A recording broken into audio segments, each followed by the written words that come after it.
Hi, I'm Nicole Fabiano Lugara from Your Instructional Designer, and I'm here today with Christine Belzie. Christine, can you tell me a little bit more about who you are and what you do? At the moment, I'm an online educator who's interested in starting a career in instructional design.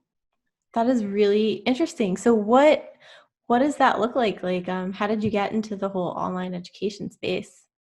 Well, I originally wanted to be a high school English teacher, but I found that it wasn't a natural fit and that I enjoyed mostly the curriculum development part of it. So after graduating from college, I tried to look for jobs where I can use the skills that I gained from my experiences working with students. So I saw technical writing and thought that was interesting. But then I stumbled upon a discussion forum about the difference between technical writing and instructional design. So I learned more about instructional design, and here I am. That's awesome. Yeah, I personally find instructional design a lot more fun than technical writing, so I'm right there with you. Are you hoping to like design for online spaces, or it doesn't matter to you?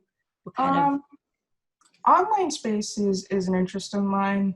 More specifically, I would like to work within the higher ed sector, working with teachers, helping them build their courses, or just like doing workshops on how to like use software.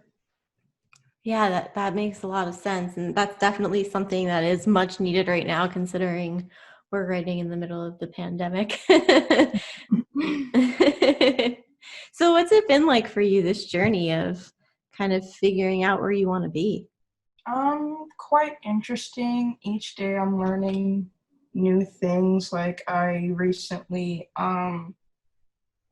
actually no, I'm currently taking a webinar on the power of story writing by Kat Kopet in Hmm. the online L&D conference, and I never knew how something simple as storytelling could be so powerful in like creating learning experiences.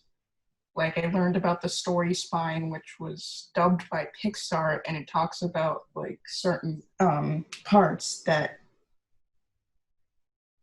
need to be detailed and stuff like that. It's a structure, and it kind of reminds me of the hero's journey as it emphasizes on character development.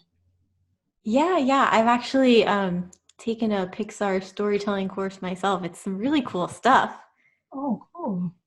Yeah, I think there might be a free one on Khan Academy, I want to say, if you're really into that stuff. Oh, We'll just add that to your list. yeah. Yeah, and then so like what's next for you? You're looking for the next role, or are you currently somewhere where you're really enjoying the learning space?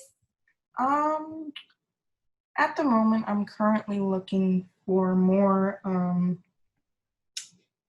instructional design internships experiences, especially within the higher ed sector. I find in my job shirts that they require a certain amount of like experiences, whether it's like 5 or 3 to 5. So I want to get as much experience as possible. Definitely. And that's always the challenge, right? Like people want you to have experience, but they won't give you the experience to get the experience. Makes it so easy.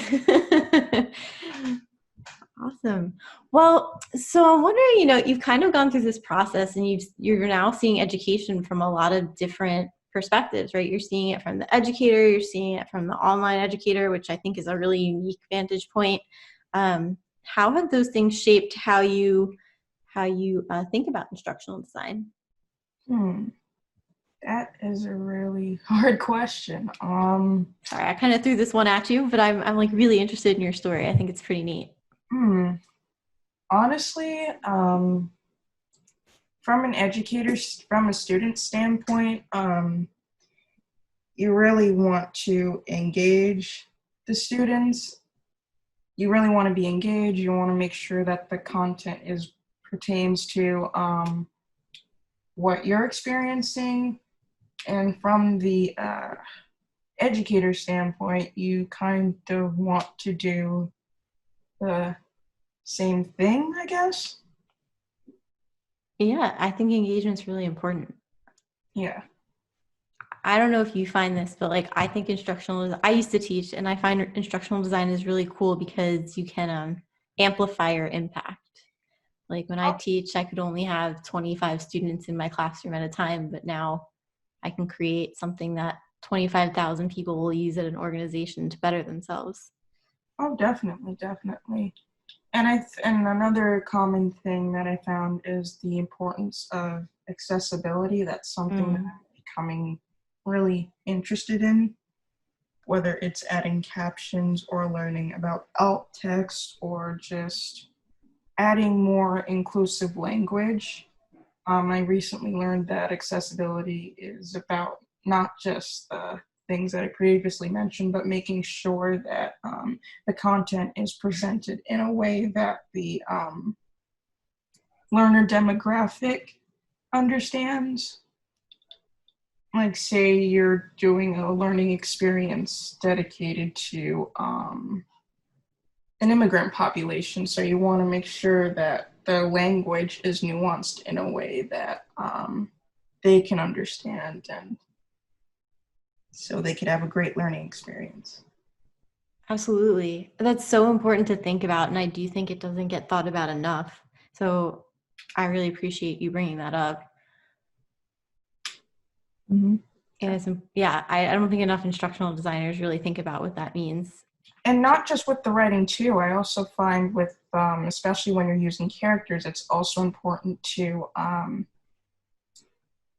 depict the characters that reflect that particular audience. I remember storyboarding in Dana Colas's cohort, second cohort of her program called ELCP. It's a really great one. I recommend experienced and new IDs join it. Anyway, I was on the storyboarding team and I was trying to find character designs that reflect a diverse audience. And I find that when it comes to finding diverse depictions, especially with women of color, it's really hard to find like specific ones. It's a greater challenge. Right, right. And I know we tried to do some unique things for this episode, and we had our own struggles. So that's also really good food for thought. I mean, so you're seeing it also in the e-learning characters? Is that kind of part of it? I mean, a Yeah, small tip of the yeah, iceberg. Yeah. And that's how easy for people to take more pictures of other kinds of people, right? mhm. That's another aspect of accessibility that I realized is a part of making engaging learning experiences. Right, right. So, I feel like you've given us so much to think about already, but I'm going to ask you anyway, if there was one piece of advice you could give to folks who were either new or thinking about joining the field of learning, and that's a broad question, but what would that be? The one major thing that I have learned, and this was brought up by Tabitha Dragonberry and Robin Sargent, shout out to them, is to gain a firm understanding of the learning models in ID or adult learning theories before learning the authoring tools. Mm-hmm. It helps you design effective courses or other learning experiences. Definitely. Do you have a favorite? Um, The one that I'm really liking right now is the Addy model. It's simple, it's pretty linear, it's pretty simple, and I'm still pretty new in the field myself, so I find that one is like my favorite so far. I'm still interested in looking to um, finding more ID models. I think Addie is pretty much tried and true in our industry. Everybody's got to know it, whether you go with it or not, or make up some version of it that you kind of modified to your own needs. But so I just want to say that, like, as you're speaking, you don't sound like a new instructional designer. You have, I think, a really good grasp, and you've given everyone listening a lot to think about between, your experiences thinking about the learner from your education perspective and the things you've spoken about in regards to storytelling and accessibility. I mean, I think even in the short amount of time, just getting to know you and your career, you've given us a lot of food for thought, and you sound like you're ready. So I hope that you will definitely start getting some great opportunities in the instructional design field, because it sounds like you're totally ready. Oh, thank you. And another piece of advice for new IDs that I've learned myself is when it comes to to is to think about is to find an expertise that you're find a skill that you're really good at. Like for me, coming from English and education background, I find leaning myself towards the writing part of it, like content writing or script writing. So that's something that I'm slowly falling into as far as like specialty. Yeah, and there's plenty of opportunity for everyone and all of their strengths. So is there anything else that you would want to share with us before I let you go today? That it was really nice speaking to you. It was really interesting hearing your perspectives. Oh, it was great to talk to you too, Christine. I'm sorry. I'm so glad that we got to do this, because I know we've had some exchanges on LinkedIn and stuff, and it's nice to finally get to actually have a Zoom live conversation.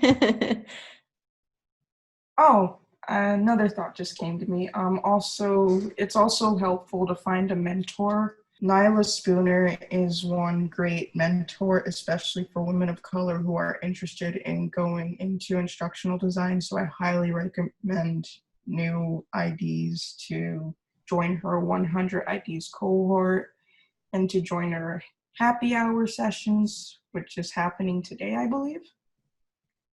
So today, it's July 23rd, just in case anyone was wondering. Yeah. Nyla's amazing.